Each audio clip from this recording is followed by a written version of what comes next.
Hi, good evening, everyone. Thanks for sparing some time and attending our webinar on the value investing. In the webinar, we talk about value investing, about what is actually value investing, different styles of investing. We'll also talk about a little bit of macro and stock markets, and then also we'll talk about QLTF, our flagship product, which is based on value investing. Just before we start, two few points. First of all, my introduction. I'm Saurabh Gupta. I'm part of the fund management team at Quantum. Second, if any questions that you may have, you can write to us in the chat box, and we will post the presentation. We can discuss those questions. And thirdly, for an optimum listening experience, please use a headphone, because we have seen sometimes if you're not using a headphone, the voice clarity might not be there. So please consider using a headphone. So from here on, we can start the presentation. Where people are still joining in, we'll start the presentation. So there are different strategies for equity investment, and a lot of you would be aware. But for the sake of similar information, let me go through what kind of styles of investment that are available in equity markets. So one is definitely value style, which I'll talk about a little more. So value style essentially is a style where the proponents of value style try to buy stocks that are trading at lower than their intrinsic value. By intrinsic value, I mean the fair value. If say the fair value is rupees 100, the investor or the fund manager will try to buy it at 50, 60 rupees. If nobody is looking at the stock, or there have been a near-term disappointment, but the long-term fundamentals are there and there is a strong catalyst that the stock price will move back to the intrinsic value, the fund manager will try to buy into that at a substantial margin of safety.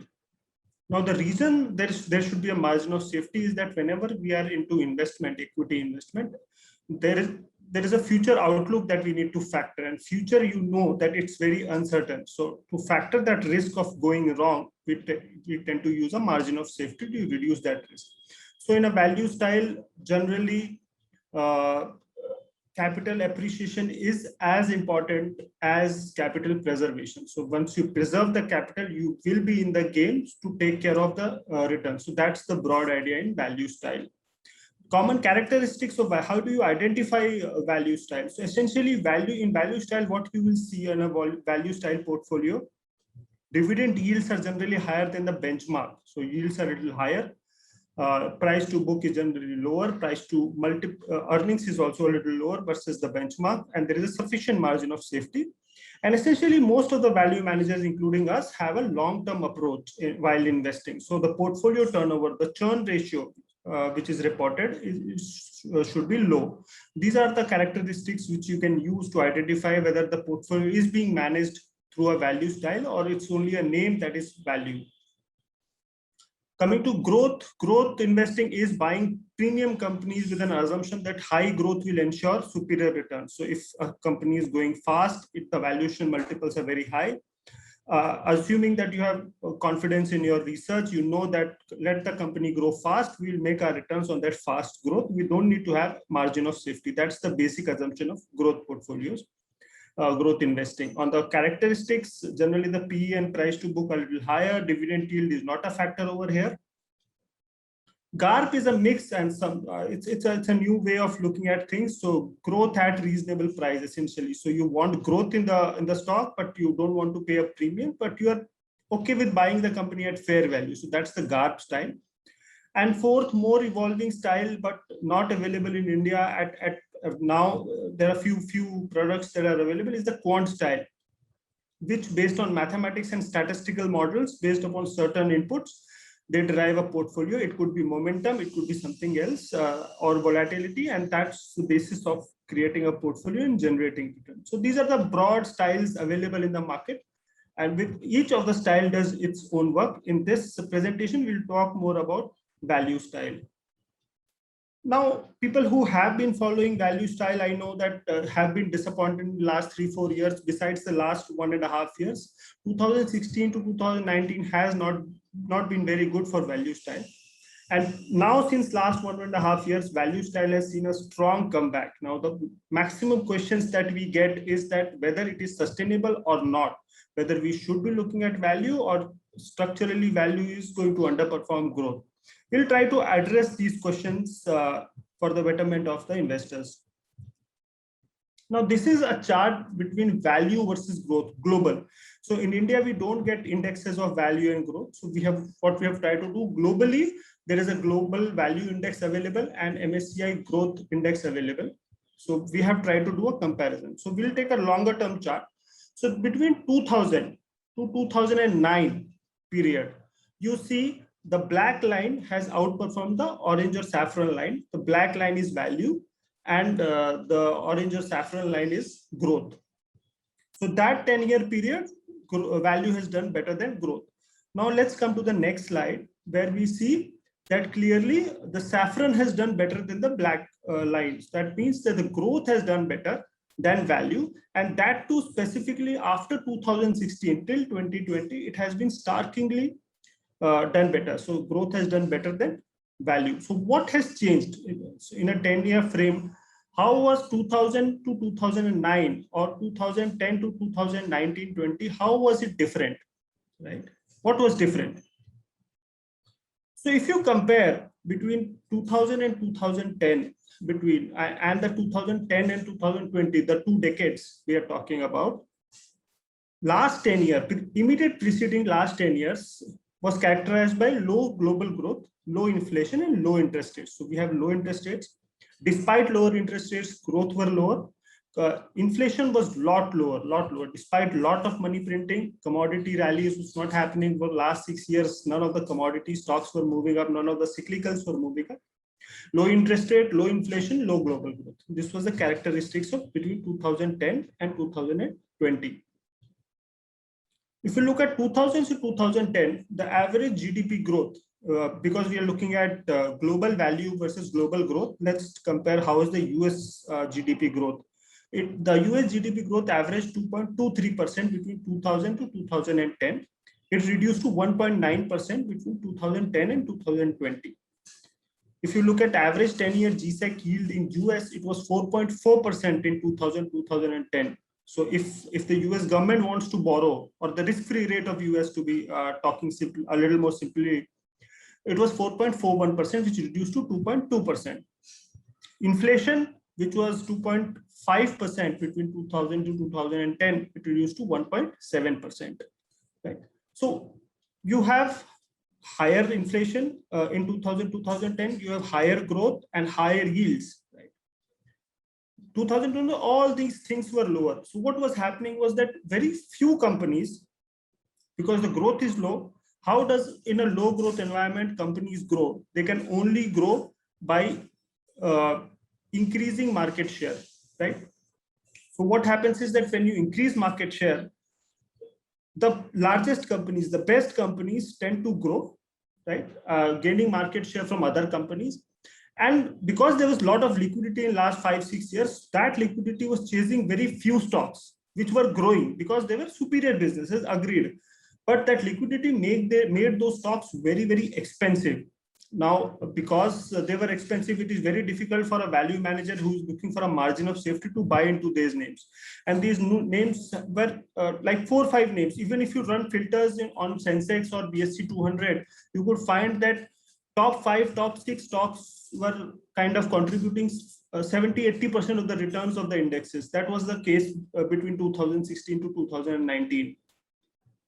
That exactly happens in a slow growth environment where few companies do well and market gets polarized and value does not perform. Now let's see how 2021 things are stacking up. So since mid of 2020, things have changed for value style. What has led to that change? One is broad-based economic recovery. Now, interest rate got cut in the first half of 2020, and we have seen a strong rebound in earnings. First, the earnings got cut in the first half in 2020, then there was a strong rebound. And first time in last 5 years, we have seen earnings upgrade happening for corporates. That result that cyclically things have started to improve, right? In a normal economic cycle, when things start to do well, not only the largest or the best company does well, all companies start to improve, right? and rest of the companies which were valued very, very well, very cheaply, because nobody was looking to them towards them between 2016 and 19. Because they saw earning upgrade, because their earnings started to catch up, you see value style picking up sharply. So that is getting reflected. So YTD basis, that blue line has again overtaken the saffron line. So you clearly see the value style has again started to do well. Now, will it continue is the question, right? So in an inflation and interest rate cycle, and a normal interest rate and inflation cycle, when there is a broad-based economic cyclical recovery, value style should continue to perform. So that are the key inputs required for value style to do well. And we believe we are in that cycle. If you look at real estate cycle, if you look at commodity cycle, look at NPA cycle, all of these indicate that we are in a kind of an upswing, a cyclical improvement is happening, where companies have started to do well and earning upgrades are happening. So stock prices are not moving only because of P multiples, but also because of earning upgrades that are happening. Now, I was talking about earning upgrades, and you would know that a bunch of sell-side analysts predict the earnings for BSE Sensex, and that's the consensus earnings. So they generally predict 2-year forward earnings because markets multiples are 2-year forward or 3-year forward or 1-year forward, as one may want to look at it. So you look at these lines from 2014 when Sensex earnings was closer to 1400 rupees. Look, the kind of downgrades that have happened in earnings. So in Jan 15, people were expecting that FY16 will have an earning EPS earnings of Sensex at closer to 1800 rupees. But when actually the year came and quarter after quarter progress happened, it again slid down. The expectations started to reduce because companies did not outperform the expectation of the analysts. And this has happened in 2015, 2016, 2017, 2018, 2019, 2020. And even 21, there was a sharp cut. But after that cut, if you look at April to July 20, when because of that pandemic, there was a lockdown, sharply the earnings were cut. But post that, there has been an upgrade that is happening. And that is the primary reason you see that value style has started to do well, earning upgrades are happening. So stock prices are not moving only because of PE expansion, but also for earning upgrades. And that becomes extremely important for value styles to do well. So that's on the value style. And if you have questions, you can definitely type on the chat and we'll discuss it post the presentation. I thought it would be important that we also discuss a little bit of how macroeconomy is stacking up and how the stock market's looking. So COVID, so that's the biggest variable that we have right now. Frankly speaking, December, February was a time period when most of us thought that it's behind us, but then came the second wave and it was pretty sharp. Finally, it has abated. The fear of third wave continues, but still, we have to be careful over that. And that is the biggest variable till the time we get enough vaccinated. So in terms of vaccination, we are still quite low. In terms of 5.6% of the people are fully vaccinated right now, which is pretty low. And in countries which have 50-60% vaccination levels in UK, Israel, and even Singapore, you have seen cases rise. Thankfully, the death rate is not rising, but cases have risen again. So we have to be wary about the third wave. The only takeaway from macroeconomy perspective is that everyone is better prepared. So when the first wave happened, the government did not know how to react. They put a very stringent kind of lockdown. Companies did not know how to react.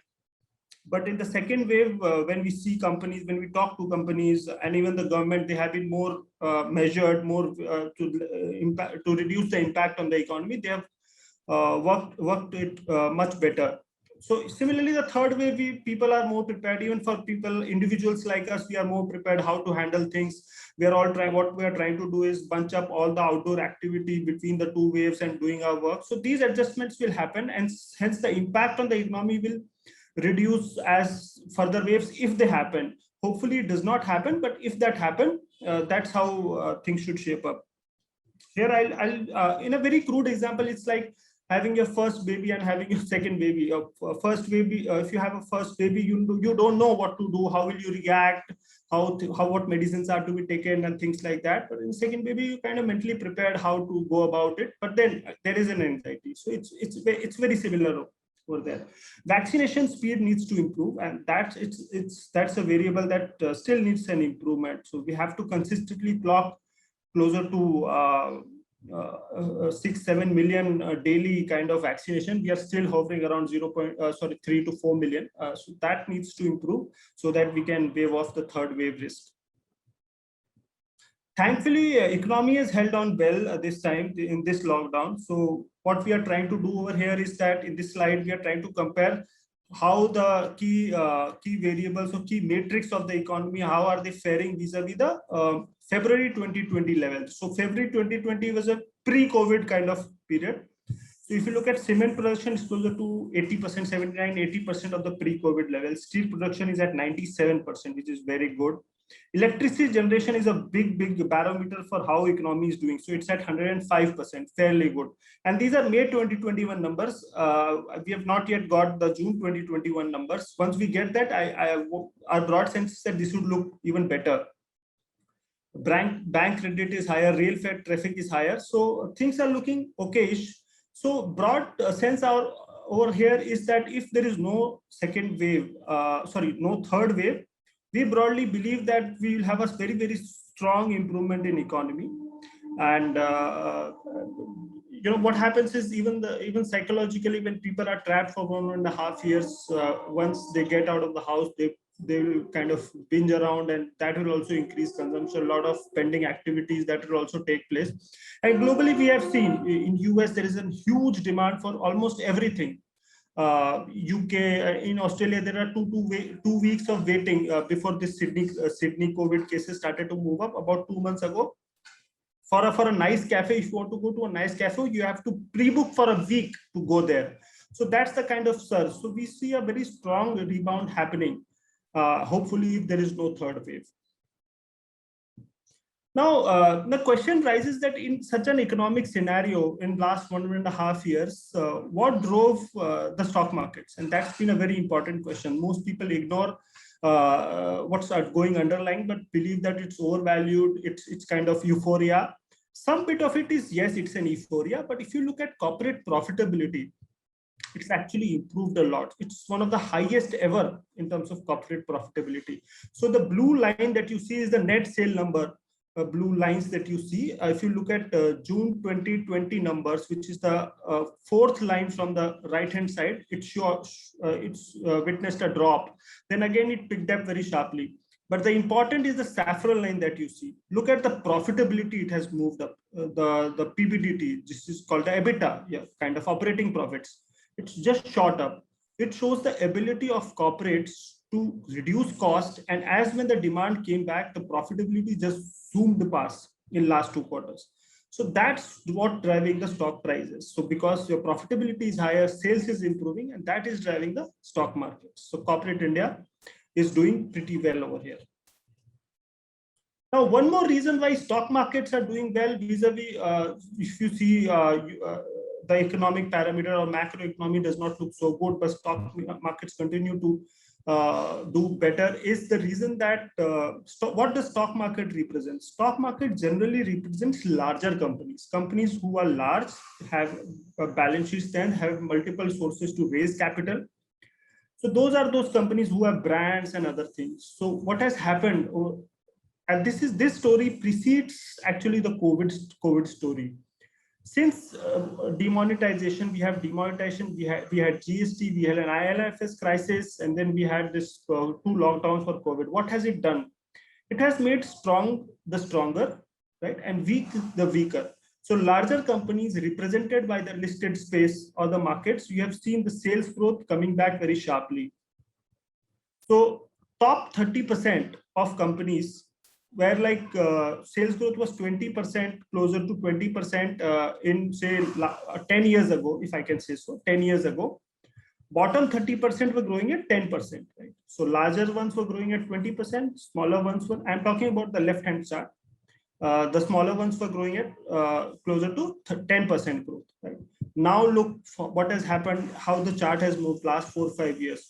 While the larger ones have again come back to 20% growth, the smaller ones, the smallest 30% are still degrowing.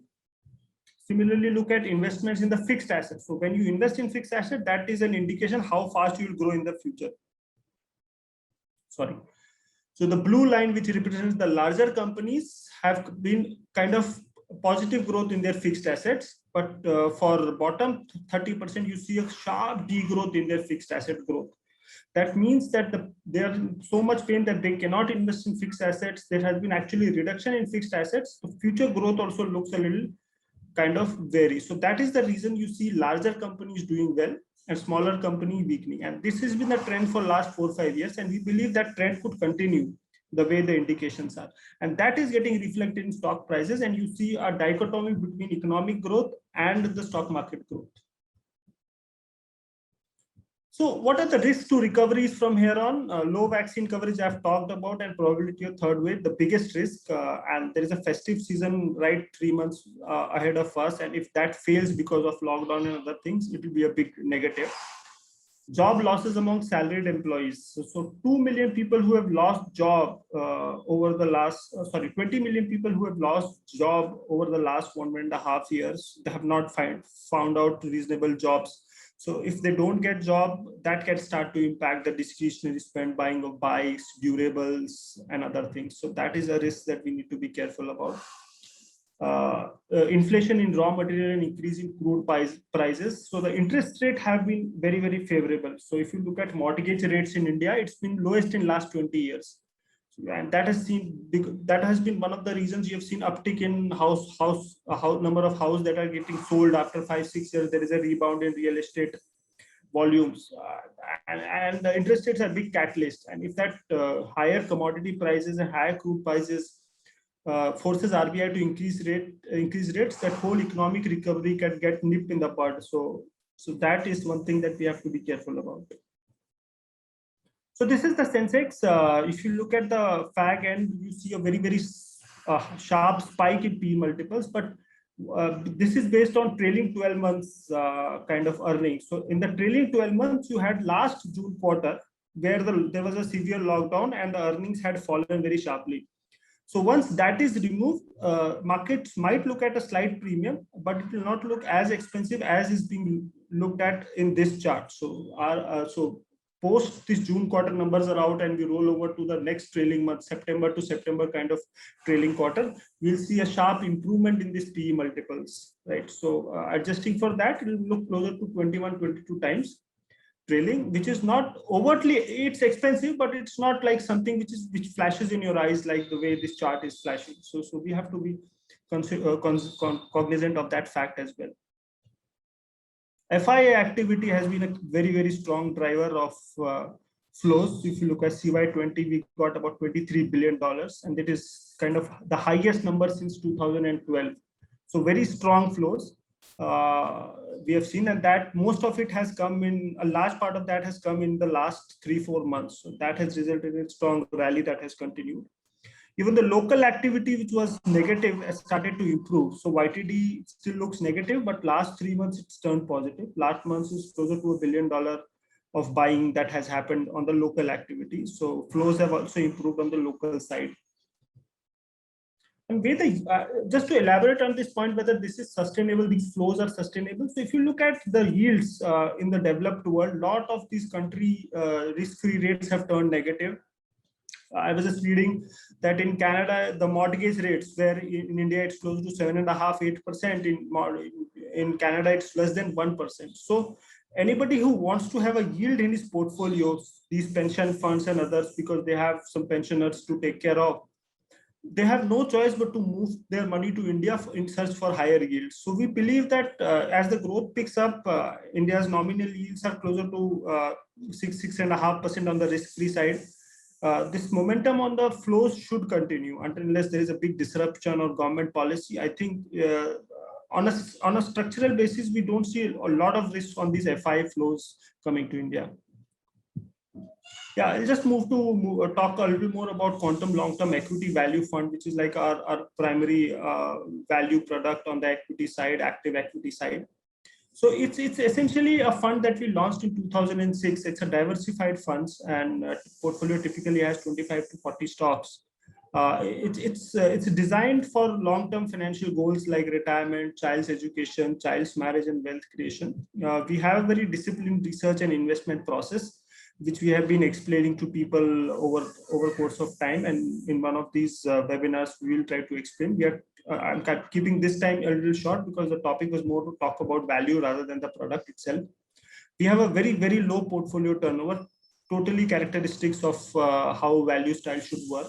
We generally buy after conviction and hold it for long. We generally deal with cash or shares. We have no derivatives or no hedging policy.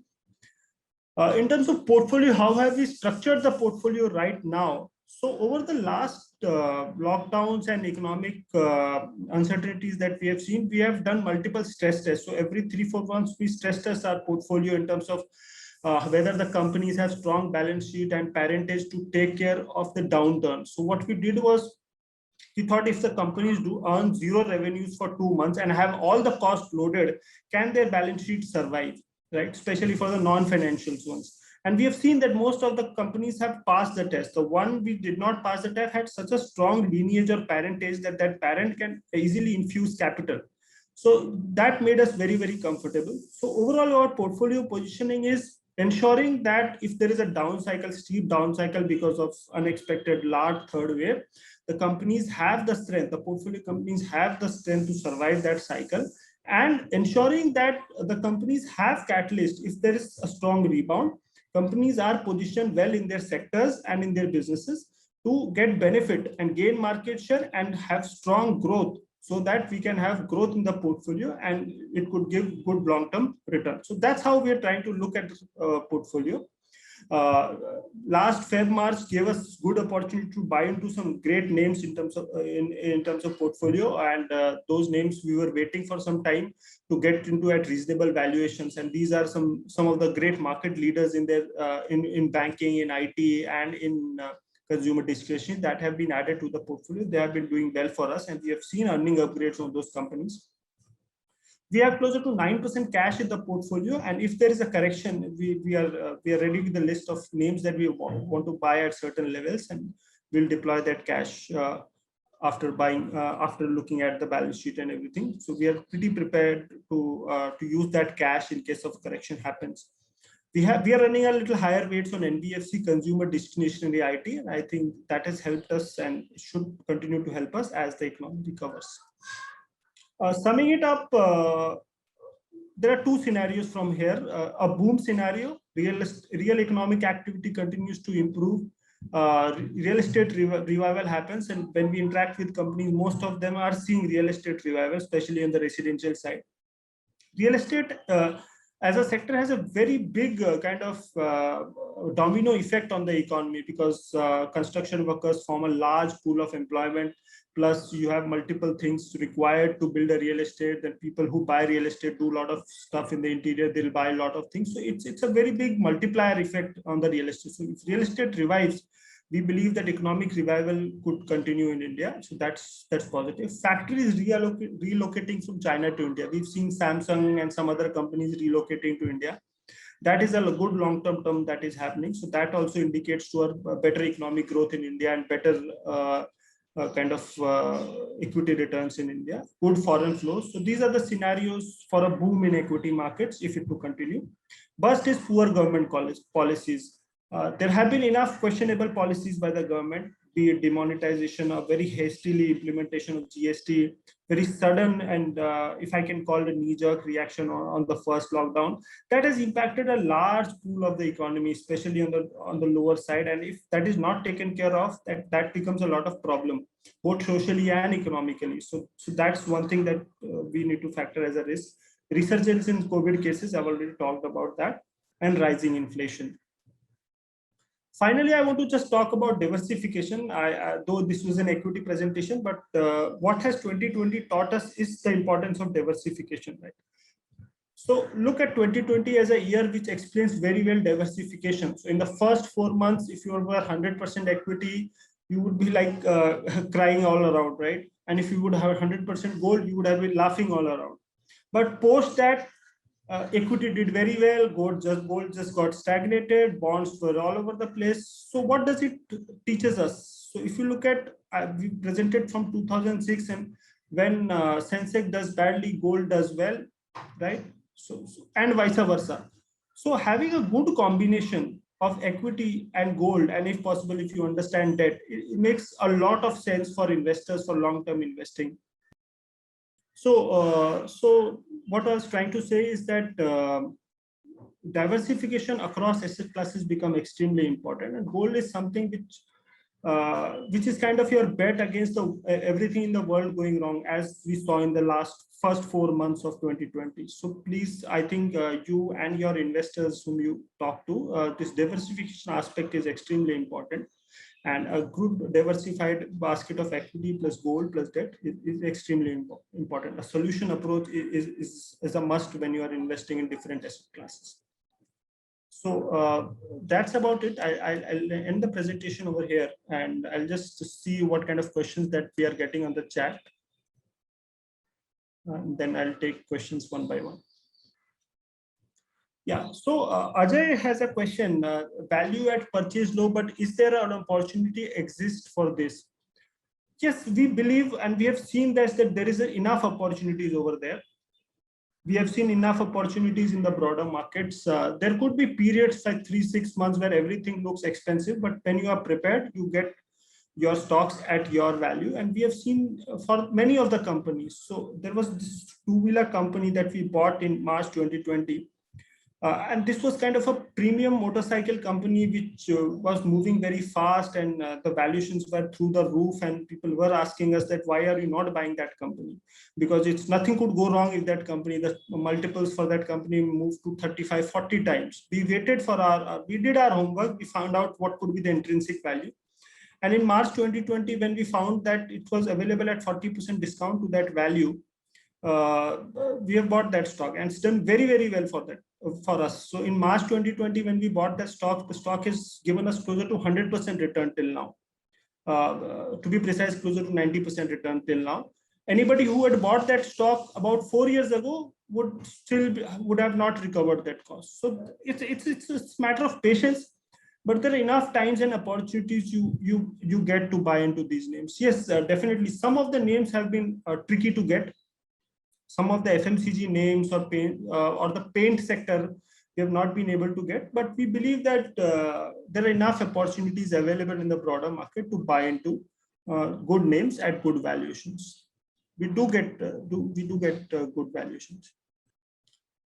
So there is one more question. So आने वाले वर्ष, एक वर्ष में market कैसा रहेगा, किसी sector में ग्रोथ होगी, आप AMC का कौन सा फंड रेकमेंड कर रहे हैं?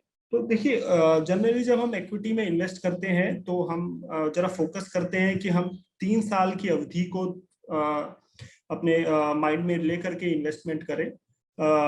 सो वो बहुत जरूरी है। देखिए, 1 साल में क्या होता है कि जरा स्पेक्युलेटिव हो जाती है इक्विटीज। इक्विटी रिटर्न्स रियल जो प्ले होता है वो 3 इयर्स से ज्यादा में होता है। Why this is saying that there is a famous investor who said that in the near term equity investment is more of a voting machine, where a lot of people think what the value would be there, but over the longer period of time it's more of a weighing machine. तो वो accurate value आपकी तब discover होगी जब आप long term के लिए invest करेंगे। ओवरऑल सेक्टर पर्सपेक्टिव से अगर आप बात करें तो हमें financial specific large cap banks हमारे पोर्टफोलियो में है जो हमें अच्छे लग रहे हैं, वेल कैपिटलाइज्ड हैं, they are very well capitalised.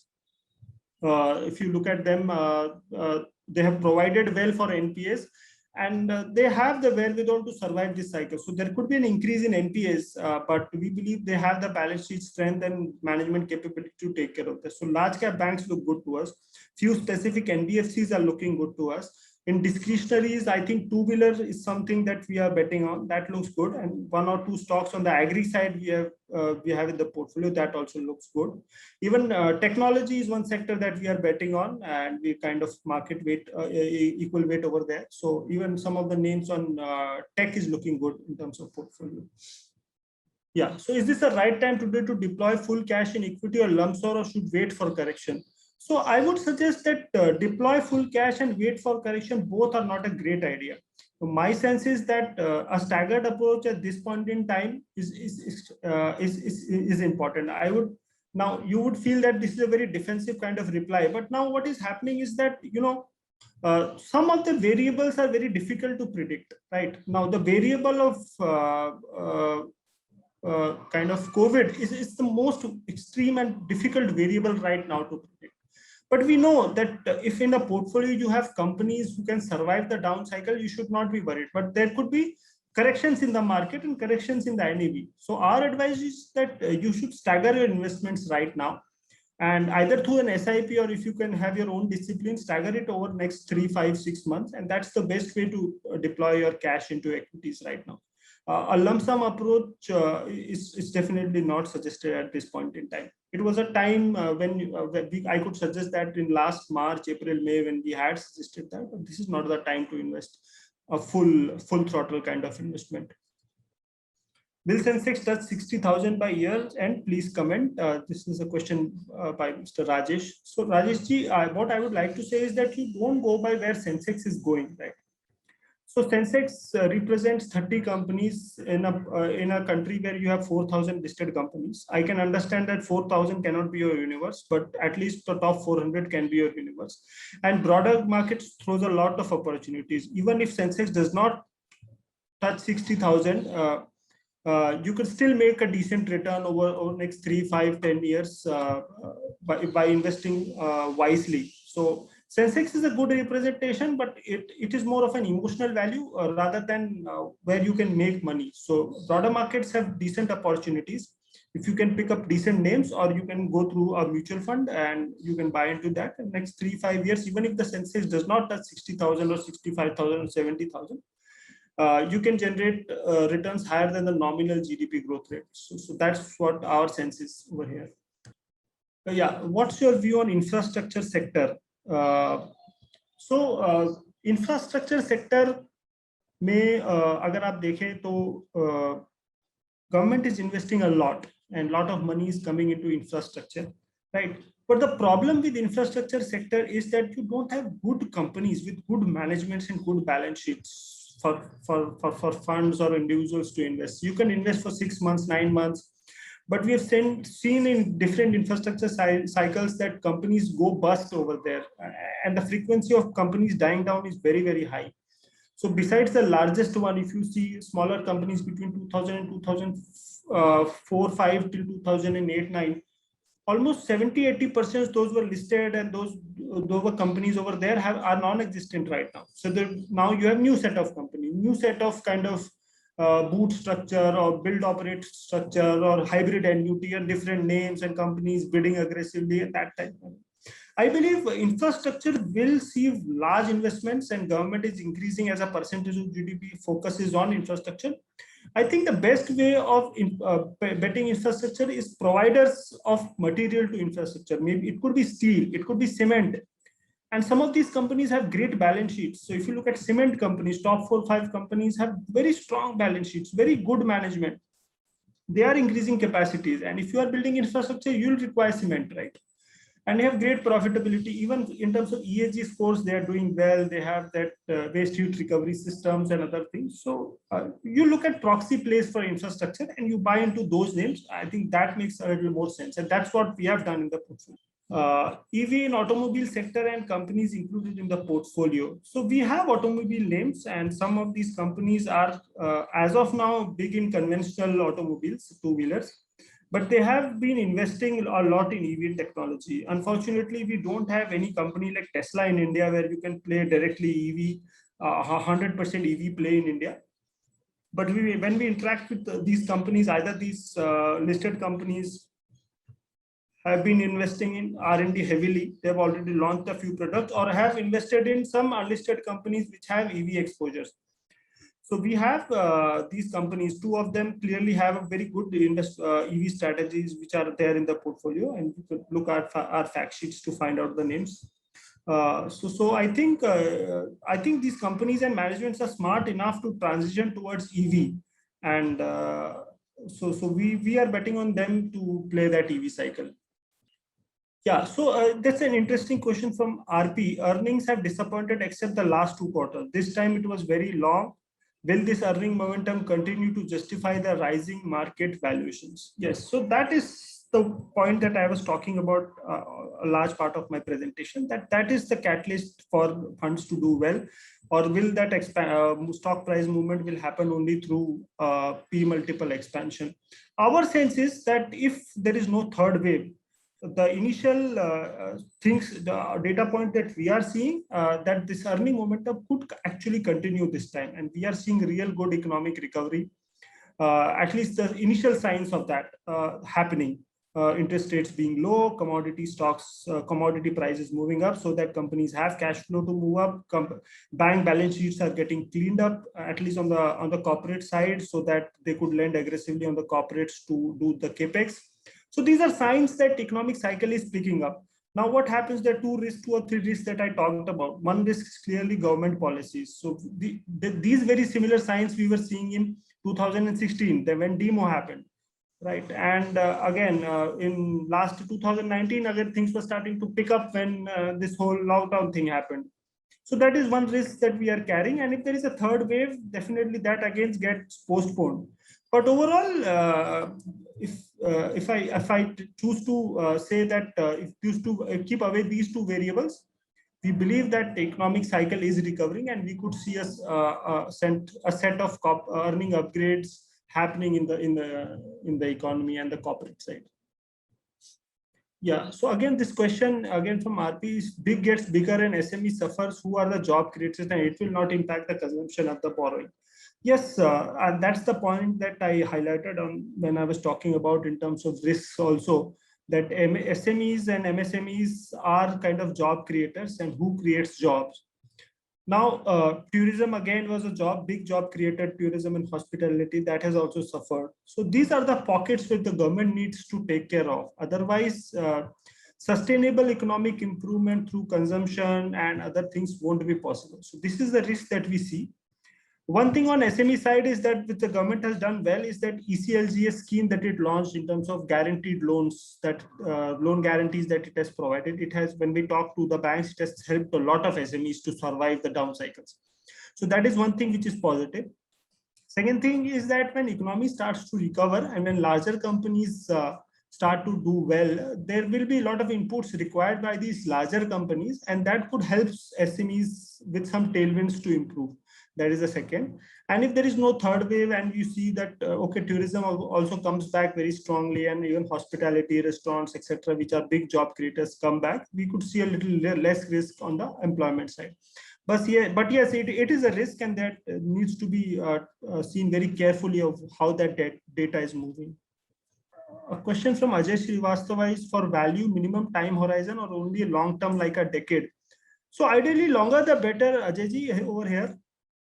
Any type of equity, not only for QLTF I'm talking about, or the value product I'm talking about, or value style, minimum you should give 3 years. And beyond that, more you keep, more you get that compounding benefit. I'll just tell you how it happens is that if you have earning growths of closer to, if you have GDP, real GDP growth of closer to 6-7%, and you have an inflation of closer to again 5-6% in India, which happens and which is sustainable, you have a nominal GDP growth of 13-14%. And if a good company can gain a bit of market share and hold on to its margin, you can see earnings growth of 14-15% happening for those companies. So a portfolio, a well-made portfolio of decent companies which can grow 14-15%, you'll see an earning growth of 14-15%, and your portfolio without any PE multiple change should see that 14-15% growth through investment into equities in India. That's been our long-term approach. We have neither been very, very negative, nor we generally are long-term bulls for the country and for equities. Being an equity investor, you have to be an optimist. So we believe that that's how the approach should be. Longer the better, but minimum 3 years across equity products, not specific to value or growth that I'm talking about. A question from Nitin Sawant: Tata Steel, is your bottom-up approach or top-down approach? We are pure bottom-up, Nitin. We don't look at top-down approach. It so happens that sometimes we get into stock a bit early. So even in Tata Steel, we were a bit early in getting into. But we were looking at very closely how things are happening, how domestic capacities are getting increased, and domestic capacity is getting is much more profitable than its European capacities, and they were trying to sell off the European or shut down or mothball lot of capacities. So we were seeing that the business mix or the capacity mix is moving towards higher profitable. The only challenge was a high debt that the company is running, but we knew that the parentage is strong and that should take care of the debt, and one good commodity cycle will take care of its problem, and that's what has happened. And that's Tata Steel has done well for over the last 1 year for us. Do you see value in new tech companies where the traditional metrics not relevant, at least as of now? So we clearly don't see value over there, and it's very difficult to derive a value in a company which has 2,000 crores of revenue and 1,900 crores of loss, or whatever that number is, if you're talking about the listing that happened today. So it will be difficult, and we have seen. So IPOs also, if you see, if you go back in history, a majority of the IPOs trade at lower than their IPO prices or their listing prices once that initial euphoria is over. So I would advise that people be very cautious about what is happening over there, because these type of things I have seen happening in infra companies between 2005 to 2008. Every new infra company were lapped up like anything. I was very young. I was doing my CA between 99 and 2000. Not even my CA, I just passed out my 12th. Just trying to get into my CA foundation in 2000, 2001, when I saw this whole tech boom where a lot of smaller companies, Silverline Technologies, Aftech, Infosys were getting listed, getting lapped up, daily 8% upper circuit. And then only few survive, right? So we have to be very careful about our capital. I'm not saying that if you're talking about just getting into that subscription and you sell just when you get the stocks in a day or two. I'm not talking about that. I'm talking about long-term investing. Let these businesses evolve. And very similar cycle we saw in real estate also between 2007 and 2009. Some of these companies are bankrupt, and some of these companies have not seen their cost coming back of 2008 levels. So I would advise a lot of caution to investors. That fear of losing out or fear of missing out, it should not take over your senses. So I'll just take one more question. Actually, I can take a few more questions. So Rajesh has another question. Now, when market is up, what is your strategy for profit booking? So Rajesh, when we do our research, whenever we buy into a stock based upon a certain forward P multiple, we have a buy and sell level, both levels in our mind and in our paper. So how that buy and sell is in the process. If you attend one of our longer presentations on quantum long-term equity, you will come to know that what is the process that we follow to figure out how we find out buy and sell levels. So for every stock, we have a sell level, and when the stock starts to close in on the sell level, we start to trim that. Now, can that sell level change? Yes, it can change for two reasons. One is the rollover. So as of now, I'm looking at FY23 earnings. By September, I'll roll over to FY20. Currently, I'm looking at FY22 earnings, 22-23 average. In September, I'll roll over to FY23 earnings. In that rollover, because the companies are growing, my sell changes and it gets changed by the rate of growth that the company is growing at. If the stock price does not move in that tandem, I'll not be selling the stock because sell level has changed. Secondly, if there is an earning upgrade, so before selling, we'll relook at all our numbers and we'll see if the company is performing better than what we had expected. If that's the case, the EPS improves and the sell level moves up. So that in that case also, we don't sell the stock. So as of now, in last 8-9 months, though the markets have moved up, a lot of our portfolio companies have seen good earning upgrades happening. That is the reason that cash levels have not inched up very, very sharply. Though it has inched up in March, we had gone down cash levels at closer to 4.5%, it's gone up to 8.5-9%. That has moved up, but it's not moved up very, very sharply. The earning upgrade is the key here. If earning upgrade stops and stocks prices start to move on P multiples, more and more of our stocks should move to sell levels. But thanks to last 6 months of earning upgrade, that has not happened. Vipul has a question. Why don't you bring some more NFOs, as there is a lot of space in our AMC? Vipul, we are not running after NFOs. So if you look at product portfolio of ours, and one of our concerned team members could talk to you directly, each of our products have a specific activity or act to do in the portfolio of the investors. We have a liquid fund, a dynamic bond fund, equity product, and ELSS product, and ESG project, which is new style of investing, and few products like FOF or multi-asset funds and things like that. So very narrow product. Until unless we know, there are two things. One is that we should understand what we are making. We should have a research team. We should know our product very well and what we are trying to do. That is one. And secondly, it should add value to the investor and not only to our AUM. So those things get important before we start to launch a product. So whenever we feel that both those tick boxes are taken care of, we'll launch a product, not before that. There is a question on brokerage structure and performances and AUM. Vipul, I think somebody from our team will get back to you on brokerage structure.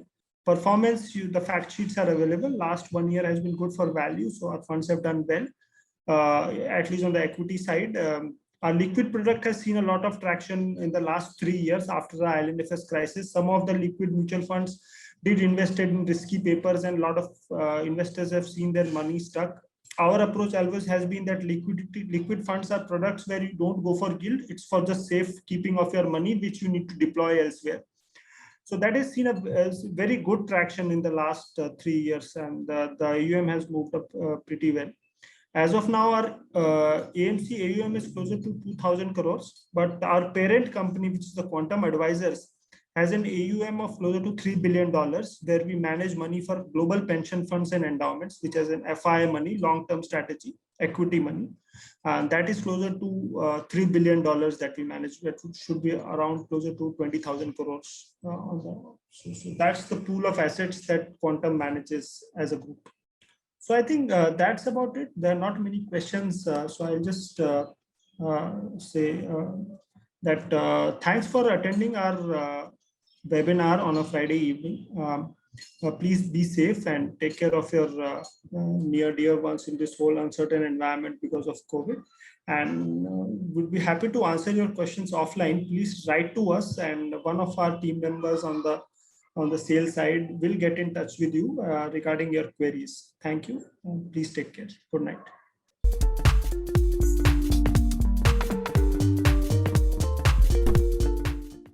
Mutual fund investments are subject to market risks. Read all scheme-related documents carefully.